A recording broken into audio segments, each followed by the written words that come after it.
She always exchanged words with everybody because it didn't matter what anybody was doing in and around the estate here. When Meghan Markle and Prince Harry stepped away from royal duties, the moment did not end with their departure. It lingered. It echoed through the corridors of the monarchy, through conversations that were never made public, through decisions that unfolded quietly behind palace walls. From the outside, the story appeared dramatic.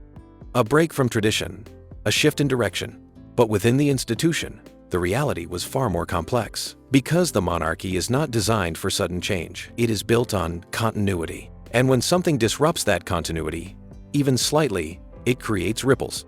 Ripples that are felt not only in public perception, but within the structure itself. Among those who witnessed and adapted to this moment was Sophie, Duchess of Edinburgh, a figure often described as one of the monarchy's most steady and dependable voices. And according to some royal commentators, she may have offered a perspective quiet, measured, yet deeply insightful that has since been described as a bombshell. The moment that changed the modern monarchy. When Prince Harry and Meghan Markle announced their decision to step back from royal duties in early 2020, the moment didn't unfold quietly. It unfolded all at once, a statement released to the public, a wave of global headlines, an immediate reaction that stretched far beyond the United Kingdom. For many observers, it felt unprecedented, because while the monarchy has experienced moments of change before, this one carried a different tone. It was not simply a shift in responsibility, it was a redefinition of what royal life could look like. The couple expressed a desire to create a new path, one that would allow them to maintain certain royal connections, while also pursuing independence. But the structure of the monarchy, built over centuries, is not easily reshaped. Its framework is designed around clearly defined roles, around duty, around continuity. And within that framework, the idea of stepping partially outside the system presented challenges. Challenges that required careful negotiation, careful response, and ultimately, a clear outcome. Within months, the arrangement evolved into a full departure from official royal duties.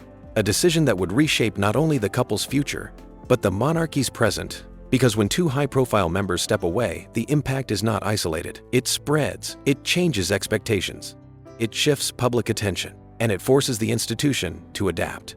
The institution responds quietly. While the public conversation surrounding the departure was immediate and highly visible, the monarchy's response followed a very different rhythm. There were no dramatic press conferences, no emotional public statements. Instead, the response was measured, structured, and largely unseen.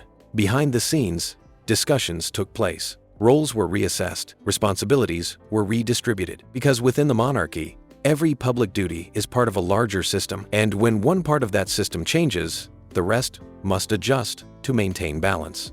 Senior figures, including King Charles III, then still Prince of Wales, and Prince William, began to take on increased visibility. Engagements that would have once been shared became more concentrated. Public appearances were recalibrated, not in a way that drew attention to the change, but in a way that ensured continuity. This is one of the defining characteristics of the monarchy. It does not react in ways that amplify disruption. It absorbs it, adapts to it, and moves forward, often without explanation, because stability, above all else, is its priority. Sophie's role during a time of change. During this period of adjustment, Sophie, Duchess of Edinburgh, emerged as an increasingly important figure within the royal framework, not through dramatic gestures, not through high-profile statements, but through something far more consistent: reliability.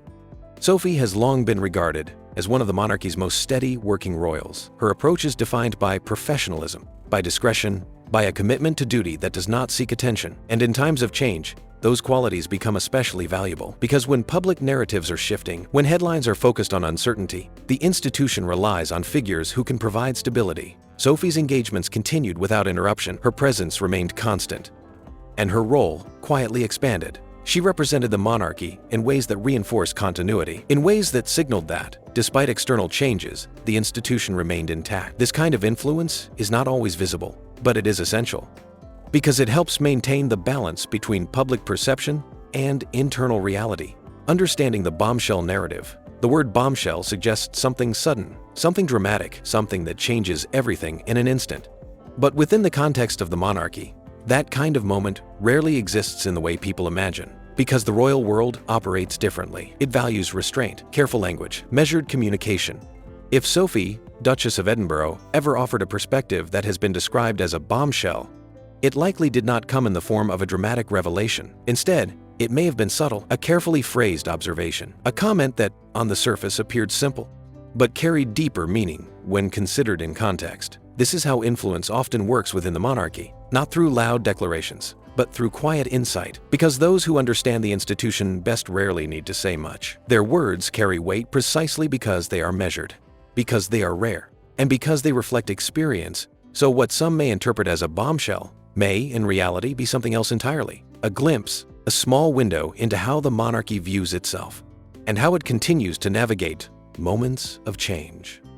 What an insider perspective really reveals. When someone like Sophie, Duchess of Edinburgh, is said to have offered insight into a major royal moment, it's important to understand what that actually means. Because within the monarchy, perspectives are rarely personal in the way the public imagines. They are shaped by experience, by years, sometimes decades, of living inside a system that operates very differently from ordinary life. For Sophie, that experience has been built quietly. She has seen how the monarchy handles pressure, how it responds to public scrutiny, how it adapts when circumstances change, and perhaps most importantly, how it preserves itself. So, if she has ever reflected on the departure of Meghan Markle and Prince Harry, her perspective would likely not focus on personalities. It would focus on principles, on duty, on responsibility, on the balance between personal choice and institutional expectation. Because within the monarchy, those ideas are not optional, they are foundational. They shape every role, every decision, every public appearance. And moments like the royal exit bring those principles into sharper focus. They highlight the tension between individual paths and collective responsibility, a tension that has existed within royal history for generations. Public narrative versus private reality. One of the most compelling aspects of royal life is the contrast between what the public sees and what actually happens behind the scenes. The public narrative is built on visible moments, announcements, interviews, photographs. These moments create a story that feels complete.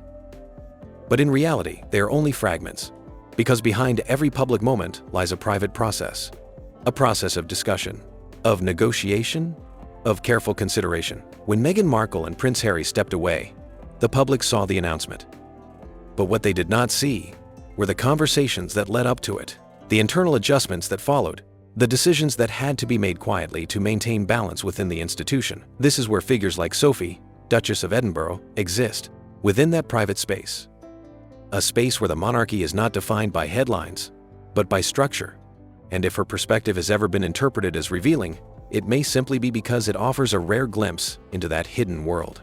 A world where decisions are not driven by emotion, but by continuity. The importance of stability within the monarchy. At its core, the monarchy is built on one principle above all others: stability. It is what allows the institution to endure across generations. Through political change, through social transformation, through moments of uncertainty. Stability is not achieved through dramatic action. It is achieved through consistency, through adherence to tradition, through individuals who remain steady even when circumstances shift. Figures like Sophie, Duchess of Edinburgh, embody that stability.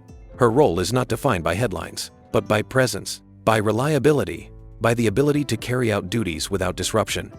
In contrast, moments like the departure of Prince Harry and Meghan Markle highlight how delicate that stability can be, because even a single change can ripple through the system. It can shift expectations, alter perceptions, and require careful adjustment.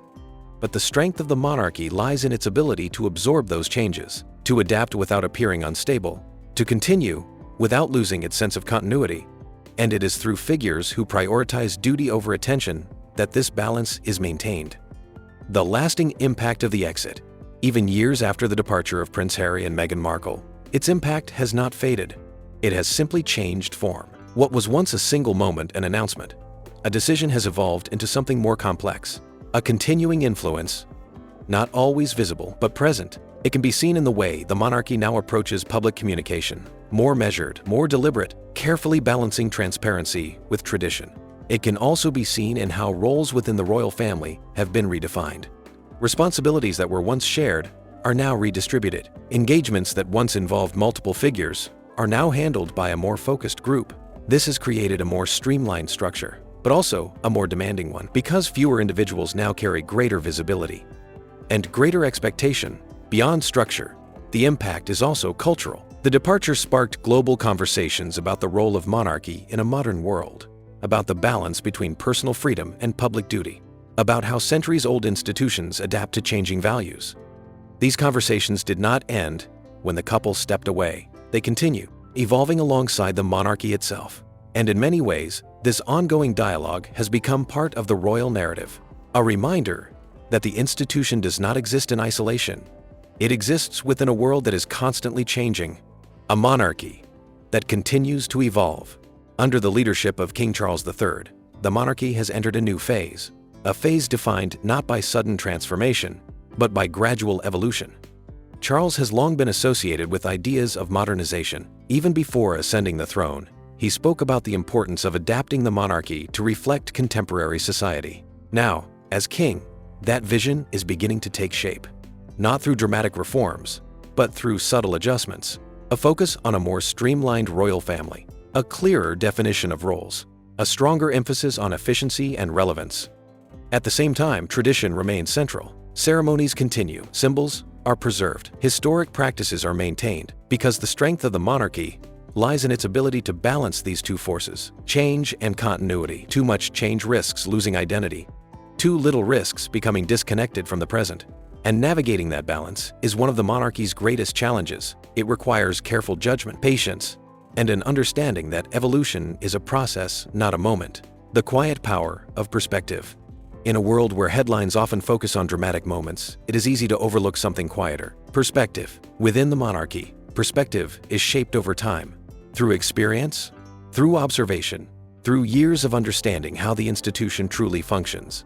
Figures like Sophie, Duchess of Edinburgh, represent that quiet perspective. They do not dominate headlines, they do not seek attention, but their influence exists nonetheless, in how they carry out their roles, in how they support the institution, in how they reflect its values. And when voices like hers are interpreted as offering insight, even something described as a bombshell, it reveals something important, not necessarily about the words themselves, but about the weight they carry. Because in the royal world, influence is not always loud, it is not always visible. Sometimes it exists in the background, shaping decisions, guiding direction, providing stability. And in the end, that quiet influence may be one of the most powerful forces within the monarchy.